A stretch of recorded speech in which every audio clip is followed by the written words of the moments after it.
They say losing something you've worked for feels like a punch in the gut, but that doesn't come close to how it felt when I saw the smoke rising from the field where my winter stockpile once stood. I'd spent months getting everything ready for the cold months ahead, stacking up firewood, canned goods, and dried meats, all set to make sure my family wouldn't go hungry when the snow came down. But as I stood there, watching it all burn, I realized this wasn't an accident. Someone had made a choice to take it all away from me. And that someone was the Willowbrook Homeowners Association. I'm Jake Marshall, and what they didn't know was that they had just poked a hornet's nest. I wasn't just some guy watching his life go up in smoke. No, I was about to turn the tables. See, I didn't just own land. I owned water rights. And those rights, they were about to become my weapon. But let me back up and explain how I got here. I've always been a man of the land, raised on a piece of property my family had fought for since the 1950s. It's the kind of land that tells stories of hard work, sweat, and generations of people who cared for it, loved it, and made it their own. And every winter, I stockpiled, not just for me, but for everyone in the neighborhood who might be in need. That was how we lived in Willowbrook, a tight-knit community where we looked out for each other. But that was before the HOA. Before Karen Davenport, the HOA president, decided that her power meant more than the rights of the people who actually lived here. Karen always had a certain attitude. She drove her white BMW like she owned the entire neighborhood, and frankly, she thought she did. It was the typical HOA politics, rules for everyone but her. When I found out they were planning to extend the neighborhood, I didn't think much of it. People come, people go, right? But then I came home one afternoon after running errands, only to find the construction crews had moved in. They'd started tearing up my land, right where I'd laid out my winter stockpile. My first thought was, maybe it was a mistake. Maybe they hadn't realized. So I went up to the site, but Karen was already there, clipboard in hand. "Jake," she said with that fake sweet smile, "we've made improvements to the community. We're bringing in new homes. You should be happy for the increased property value." I didn't know whether to laugh or cry. There was no apology, no recognition of what they had just destroyed. I tried reasoning with her, but she wasn't interested in hearing me out. That's when I knew. This wasn't just a zoning issue. It wasn't just about a few houses being built. They'd burned my stockpile, my family's safety net. So I did what any man would do when backed into a corner. I fought back, but not with fire or fists. I fought back with the law. You see, Karen didn't know that the land she was standing on wasn't just any property. My family had senior water rights to Willowbrook's main supply, and those rights were protected by law. She thought she could take what she wanted, but she didn't realize what she was up against. I wasn't just going to sit back and watch her bulldoze everything I had. I was going to make sure she learned the hard way that you don't mess with people's livelihoods, especially when they've got the law on their side. So I got to work, digging through old records and paperwork, finding the legal loopholes and contracts that would allow me to take control of the water she and her new homes would need. The irony was rich. She thought she had me cornered. She thought she could get away with it. But what she didn't know was, I was about to turn the tables, and the water she was counting on, it was about to run dry. The next few days felt like a whirlwind. Every time I drove past that burned field, my mind replayed the image of the smoke rising from the ashes, taunting me. But I wasn't going to let Karen or the HOA win. I spent my evenings at the county records office, sifting through old deeds and legal documents, piecing together the history of the land I had inherited from my grandfather. It was there, buried in the fine print of a century-old document, that I found what I was looking for, my family's water rights. They were older than the city, older than any of the houses Karen had built on what was once my property. These weren't just ordinary rights. They were senior rights, which meant that, legally, I had the upper hand when it came to the water that fed Willowbrook. I wasn't just fighting for my land anymore. I was fighting for the future of my family. Armed with this newfound knowledge, I called in a favor from an old lawyer friend of mine, someone I trusted to handle this kind of situation. His name was Ben, and he knew his way around land disputes better than anyone I knew. We sat in my living room one night, the only light coming from the fire I'd started to keep the chill at bay. I laid out the documents in front of him, showing him the water rights deed. "You're sitting on a gold mine, Jake," Ben said, his voice low but filled with a certain excitement. "This isn't just about land anymore. You've got something they need, something that could cost them a fortune if they don't have access to it." He was right. The HOA had no idea what they were up against. They thought they could simply bulldoze their way through, ignoring the rights of those who had been there long before their suburban dream came to life. But I had the law on my side. I had the right to control the water that flowed through the land they were building on, and they couldn't do a thing about it unless they wanted to face a legal battle they were sure to lose. We started planning my next move. Ben advised me to file a formal notice with the county, asserting my rights to the water and informing the HOA that any development on the land would have to go through me from here on out. It was a simple move, but it would send a clear message to Karen and her crew that they couldn't just push people around without consequences. I knew it wasn't going to be easy. Karen had deep connections in the neighborhood, and the HOA had enough resources to make things difficult. But they didn't have the water, and they needed it. That was my leverage. It was time to make my move. The next morning, I drove to the county office, hand-delivering the notice of my water rights to the clerk. I could feel the weight of it in my hands, knowing that this small piece of paper would be the start of the end for Karen's plans. As I walked out of the office, I glanced across the street at the new homes going up. They were still building, still oblivious to the fact that the very thing they depended on, water, was now in my hands. That afternoon, I received a call from Ben. It's done. They've got the notice. Now it's time to wait and see what they do next. As I hung up the phone, I knew there was no turning back. I had played my hand. Karen had underestimated me, and now it was only a matter of time before she would see just how far I was willing to go to protect what was mine. The next few weeks were tense. Every time I checked my phone, I half expected Karen to be calling, demanding to speak to me, or threatening some kind of legal retaliation. But the calls never came. In fact, nothing happened. At least, not immediately. It was as if Karen didn't know how to respond to what I had done. I kept waiting for her to make her move, but there was nothing. No reaction, no confrontation. It wasn't until one afternoon, nearly a month later, that I got the call. I was sitting on my back porch, watching the sun dip low over the horizon, when my phone rang. It was Ben. "You need to get to the county office, Jake," he said, his voice tense. "Karen's trying to get the water rights revoked. She's pulling some strings with her connections, and this could get ugly if we don't act fast." I felt a tight knot form in my stomach. I knew this was coming. I had been waiting for it. I had prepared myself for the fight, but the reality of it hit hard. I grabbed my jacket, headed out the door, and drove straight to the county office. As I walked in, I could feel the eyes of the clerks on me, like they knew something was about to go down. Ben was already there, pacing in the lobby. He looked up when he saw me. "They're pushing hard, Jake," he said. "Karen's got her people all over this. We have to show them that this isn't something they can just bulldoze through. We have to stand our ground." I nodded. The paperwork was already there, the legal arguments we needed to back up my claim to the water rights. But Karen wasn't playing fair. She had connections, influence, and the kind of money that could make things move quickly if she wanted it to. Still, I wasn't backing down. We sat down with the clerk and started going over everything, making sure every detail was in place. But as the minutes ticked by, I began to realize just how much I had underestimated Karen's determination. She wasn't going to stop until she had what she wanted. The clerk handed us the paperwork Karen had filed, and I saw it right away. She was claiming that my rights to the water had been invalidated because of some technicality in the law. It was a long shot, but if she managed to sway the county officials, it could be a serious setback for me. We didn't waste time. Ben and I immediately started drafting a response, highlighting the facts that disproved Karen's claims. I wasn't going to let her get away with this. The fight was only getting started, and I was ready for whatever came next. As I left the county office that day, I knew things were only going to get tougher, but I wasn't afraid.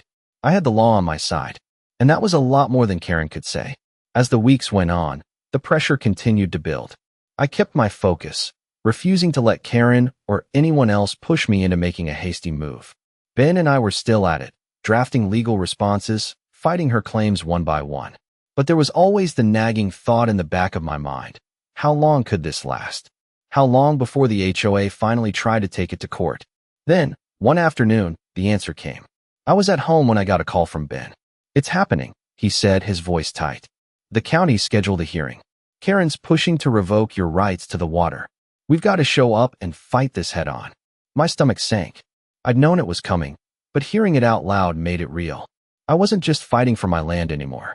Now, I was fighting for the survival of my family's legacy.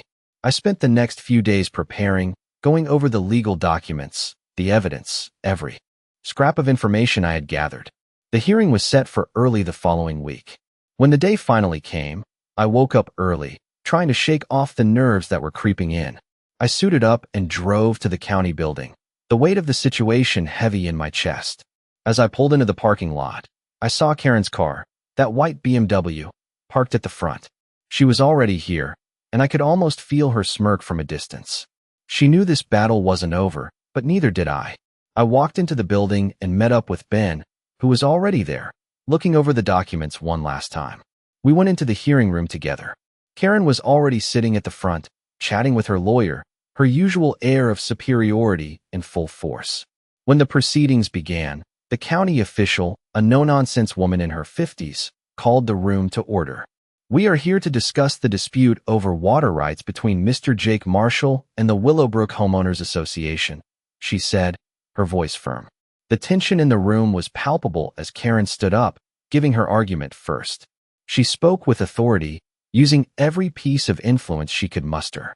"As we've demonstrated," Karen said, "Mr. Marshall's claims to the water rights are outdated and no longer valid. The HOA has invested substantial resources into developing this area, and these water rights were granted to him long ago, when it was understood that he had no intention of utilizing them. We believe the county should revoke those rights in favor of the ongoing development." It was a well-crafted argument, one designed to make me look like a relic of the past, someone who didn't care about the land anymore. But I wasn't about to let her get away with it. When it was my turn, I stood up and walked to the front. I could feel the eyes of everyone in the room on me, but I didn't flinch. "Ladies and gentlemen," I began, my voice steady, "what you've heard today is a one-sided story. The truth is, these water rights aren't just some outdated document from the past. They're a part of my family's history. These rights were established long before the HOA existed, and they are legally protected. You see, what Karen and her team have failed to mention is that the land we're talking about, my family's land, has been managed responsibly for decades, with the water rights being used to maintain the land and help the people around it. They're not just a bargaining chip in a real estate deal." I paused for a moment, letting the weight of my words sink in. "These rights are mine, and I've got the paperwork to prove it." As I spoke, I watched Karen's face turn pale. She wasn't expecting me to come out swinging like that. I pulled out the original deed for the water rights, showing it to the county official. "This is a legally binding document," I continued. "It's been in my family for generations, and I'm not going to let it be stripped away by a developer who thinks they can buy their way to the top. I've worked hard to maintain this property, and I'm not backing down now." The room was silent for a moment as the official looked over the papers. I could see Karen shifting in her seat, visibly rattled. The county official finally spoke. "We'll review the documents and make a decision shortly." As I walked back to my seat, I felt a wave of relief wash over me. I had done everything I could. It wasn't over yet, but I had made my case. And no matter what happened next, I knew that I had stood up for what was right. I wasn't going to let Karen or anyone else take what was mine. This fight was far from over, but it felt like I had finally turned the tide. The days following the hearing were agonizingly slow. I kept waiting for the county's decision, the anticipation gnawing at me each time the phone rang. Ben kept reassuring me, telling me I had a strong case, but it didn't make the waiting any easier. The night before the official ruling, I couldn't sleep. My mind kept drifting back to the courtroom, to Karen's smug face, to her attempts to undermine everything my family had worked for. I knew she wouldn't just give up. She wasn't the type to back down. But I wasn't going to let her win. Not this time. As the sun rose the next morning, I made my way to the county office, Ben by my side. We were going in to hear the verdict. When we entered the building, the atmosphere felt thick with tension. People in the lobby were whispering, exchanging glances as if they knew something big was about to happen. I took a deep breath, trying to steady my nerves. This was it, the moment we had been waiting for. A few minutes later, the county official called us into the meeting room. Karen was already there, sitting with her lawyer, her usual air of confidence surrounding her. She didn't even look up as we walked in. I could feel the weight of the moment as I took my seat across from her. "Thank you all for your patience," the county official said as she entered the room. "We've reviewed all the evidence presented, and we've come to a decision regarding the water rights dispute between Mr. Jake Marshall and the Willowbrook Homeowners Association. My heart pounded in my chest. I had to remind myself to breathe. After careful consideration, the official continued, "We have determined that Mr. Marshall's claims to the water rights are valid. The historical documents and legal evidence provided support his ownership of the water rights, and we will not be revoking them." I let out a breath I didn't realize I was holding. My mind raced, the words not fully sinking in at first. We had won. We had actually won. Karen's expression faltered, and I couldn't help but feel a sense of satisfaction. She had fought hard to take what wasn't hers, but in the end, the law had prevailed. However, the official added, there will be further discussions regarding the development plans and how they impact the water supply. We expect all future projects to work in compliance with Mr. Marshall's rights. I looked at Ben, who gave me a small smile of approval. The official turned to Karen. "You will need to revise your development plans accordingly." Karen's face turned red with frustration, but she remained silent. I could see her seething, but there was nothing she could do. She had lost. As I walked out of the meeting room, I felt a wave of relief wash over me. The battle was far from over, but this victory felt like the first real win in what had been an exhausting fight. I had stood my ground, and I had won. But I knew that Karen wouldn't let this go. She might have lost the battle, but she wasn't done with me yet. And that thought was enough to keep me on alert. There would be more challenges ahead, but I was ready for whatever came next. The days following the hearing were filled with a strange sense of calm. I had won, but I knew this was far from over. Karen hadn't given up yet, and neither had the HOA. Still, there was something satisfying about walking away from that county office, knowing the law was on my side. The next few weeks felt like a waiting game.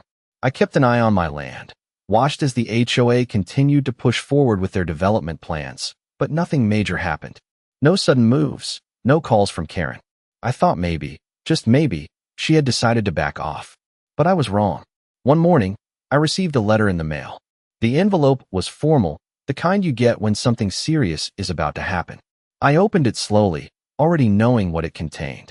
"This is to inform you," the letter began, "that the Willowbrook Homeowners Association is pursuing an appeal of the recent decision regarding your water rights." My stomach dropped. I had won the battle, but the war wasn't over. The HOA wasn't going to let this go. They were taking it to the next level. I folded the letter, feeling a wave of frustration wash over me. This wasn't just a dispute over land anymore. It was personal. Karen and the HOA were determined to take what didn't belong to them, and they weren't going to stop until they had it. I dialed Ben's number. "They're appealing," I said as soon as he answered. I knew they wouldn't give up this easily. Ben was quiet for a moment, processing the news. "We'll fight it," he finally said. "We've been through this before. It's just a tactic to wear you down, but we're not backing down now." His confidence was reassuring, but I couldn't help but feel a little defeated. I had already spent so much time and energy on this fight, and now, it looked like it was going to drag on even longer. But Ben was right. We had already come this far. I couldn't let them win now. Over the next few days, we prepared for the appeal. Ben worked tirelessly to build a stronger case, digging deeper into the legal documents, finding even more evidence to prove that my water rights were legitimate. Meanwhile, Karen and the HOA ramped up their efforts, filing papers, gathering support, and trying to sway public opinion. They were relentless, but so was I. The appeal hearing came quickly, and as I walked into the courtroom, I felt a mix of anxiety and determination. Karen was already there, sitting with her lawyer, her usual smug expression plastered on her face. But this time I was ready. I stood tall as the proceedings began, my heart racing but my mind clear. Ben and I presented our case, laying out the facts, showing how my family's rights had been ignored by the HOA, and how Karen's appeal was nothing more than an attempt to take what didn't belong to her. Karen's lawyer tried to argue that the county's decision had been flawed, that the rights to the water should be hers, but we had the evidence, and we had the law on our side. As the hearing drew to a close, I felt a sense of confidence building inside me. This time, we had the upper hand. The judge took his time to deliberate, and when he finally spoke, it was like a weight had been lifted off my shoulders. "The appeal is denied," he said. "The original decision stands. Mr. Marshall's water rights are legally protected." I could feel the tension leave my body as the words sank in. We had won again. Karen sat there, her face pale, the smugness gone. I glanced at her one last time before walking out of the courtroom. It wasn't over, not completely. But I had won the fight, and I had shown Karen and the HOA that I wouldn't back down. Not now, not ever. The next few days felt like a turning point. The victory in the appeal was a huge relief, but I knew that Karen and the HOA weren't the types to give up easily. They had been relentless from the beginning, and I didn't expect that to change just because we had won this round. Still, I allowed myself a moment of peace. The weight that had been on my shoulders for months finally seemed to lift. As I sat on the porch of my family's house, looking out over the land I had fought so hard to protect, I felt a rare sense of calm. But that calm didn't last long. I had learned by now that the battle wasn't over until the very end. The next morning, the phone rang. I almost didn't want to answer it, but I knew I had to. It was Ben. "Jake, we've got a new development," he said, his voice tight with urgency. "Karen's trying something else. She's made a move with the city council, and she's planning to take it public." My stomach sank. I had suspected that Karen wouldn't go quietly, but this was different. "What's she up to?" I asked, already bracing myself for bad news. "She's got a meeting set up with the council, pushing for a public vote on the water rights," Ben explained. "If she can convince enough people that the development is better for the community, she might be able to get the council to override the legal decision." I took a deep breath, feeling the tension creep back in. I had been expecting something like this, but that didn't make it any easier to handle. Karen wasn't backing down, and now she was using the power of the community against me. "We need to stop this," I said firmly. "I'm not going to let her take it all away." Ben agreed. "We'll need to mobilize. Get the community on our side. We can't let her manipulate this into something it's not." We spent the next few days organizing. We reached out to neighbors who had supported us in the past, those who understood the importance of the water rights and the history of the land. Ben and I even contacted a few local media outlets, hoping to bring attention to the fact that this wasn't just about one person's property. It was about the rights of everyone in the area. The day of the council meeting arrived, and I showed up early, standing outside the city hall, talking to anyone who would listen. When the meeting finally began, I knew Karen would be in her element, playing her cards with that signature confidence of hers. I wasn't the only one who had come to speak out, though. Several of my neighbors stood with me, prepared to make their voices heard. Karen's presentation was polished, full of promises about new homes and the future of the neighborhood. But as she spoke, I saw the cracks. She wasn't talking about the people who lived here now. She wasn't talking about the history of the land, or how important the water rights were for the entire community. She was only thinking about herself and her development plans. When it was my turn, I stepped up to the microphone, my heart pounding in my chest. "Ladies and gentlemen," I began, "I've been a part of this community for years. My family has been here long before the HOA, long before Karen Davenport thought she could come in and push everyone around." I paused, letting the words sink in. "These water rights are not just mine. They belong to this community. They're a part of who we are, and they have been for generations. You cannot let one person's greed undo that." As I spoke, I could feel the eyes of the room on me. I could see some of the council members nodding in agreement. Karen looked furious, but I didn't let it faze me. I wasn't going to let her win this time. When I finished, I sat down, my hands still trembling slightly. The room was silent for a moment before the council members began to speak. I had done what I came to do. Now it was up to them to decide. The decision didn't come immediately, but as I walked out of the building, I felt a quiet sense of confidence. We had made our case. The community was behind me. The fight wasn't over, but this time, I had a feeling that Karen wasn't going to get what she wanted. The council deliberated for what felt like an eternity. I sat there, my heart pounding, trying to keep my nerves in check. I had done everything I could to make my case. I had spoken from the heart, and I had the community behind me. Karen had pushed her development plan, but it was clear to me, and to many others, that it wasn't just about progress. It was about power and taking something that wasn't hers. After what seemed like hours, the council members returned to the room. The tension in the air was thick. The head of the council stood up, his voice steady as he addressed the room. "After considering all the evidence presented, we have come to a decision," he began. I could feel every eye in the room on me.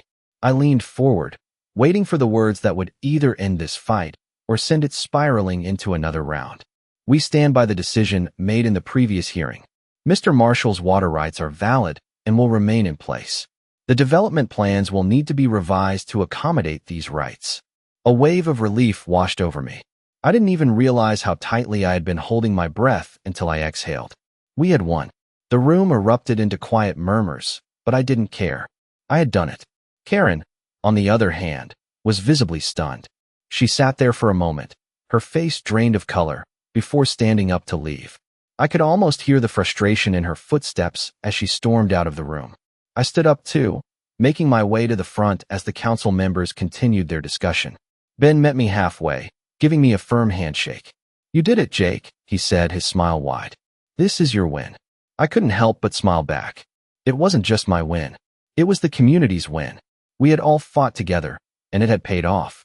As I left the building, I felt the weight of the past few months begin to lift. The land was still mine.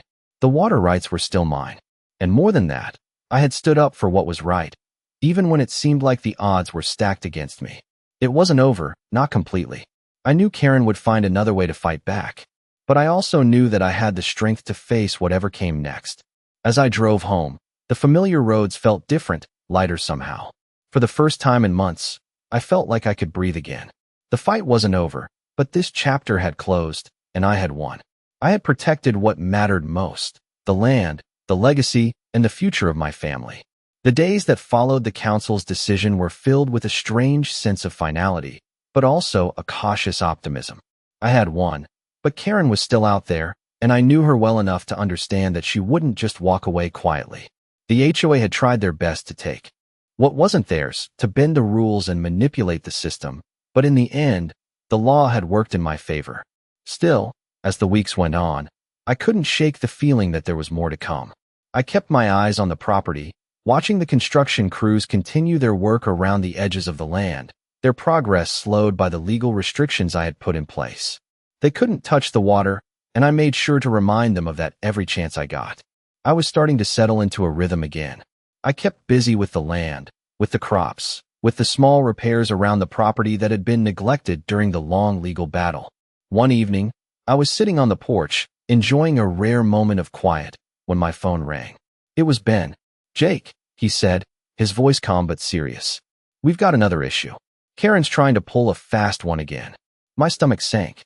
"What now?" "She's trying to push a zoning change through the city. It's a long shot, but if it goes through, it could override your water rights," he explained. My heart skipped a beat. How's she planning to do that? She's got a new ally, one of the city council members. They've been talking behind the scenes, and now she's ready to take her case to them. She's trying to convince them that the land needs to be rezoned for community use, which would give her even more control. I clenched my fist. It was like a game of whack-a-mole. Every time I thought I had won, another issue popped up. But I wasn't going to let this slide. "We can't let her do that," I said firmly. "We've got to stop her before she gets too far." Ben agreed. "I'm already digging into the legal details. We can't let her manipulate the system again. We need to act fast." The next few days were a blur. Ben and I worked together to gather evidence, track down supporters, and make sure we were ready to counter any moves Karen might make.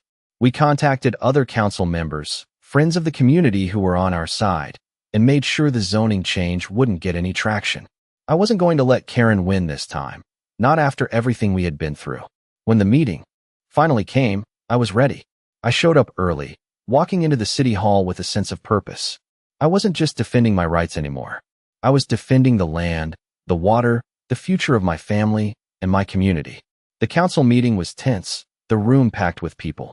Karen was there, of course, sitting front and center with her usual confidence. But this time, I wasn't backing down. When it was my turn to speak, I stood tall and addressed the council. "What you're being asked to approve today isn't just about zoning," I began.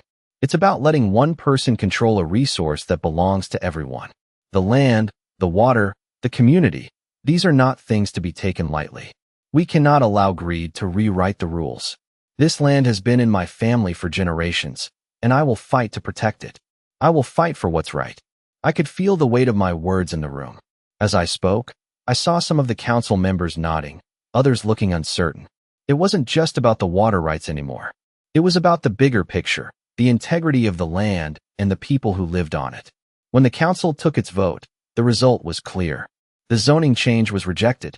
Karen had lost, once again. As I walked out of the meeting, I couldn't help but feel a sense of relief. The battle wasn't over, There would always be challenges ahead, but for now, I had one. And for the first time in a long while, I felt like I could finally breathe. The land was mine, the water was mine, and no one was going to take it from me.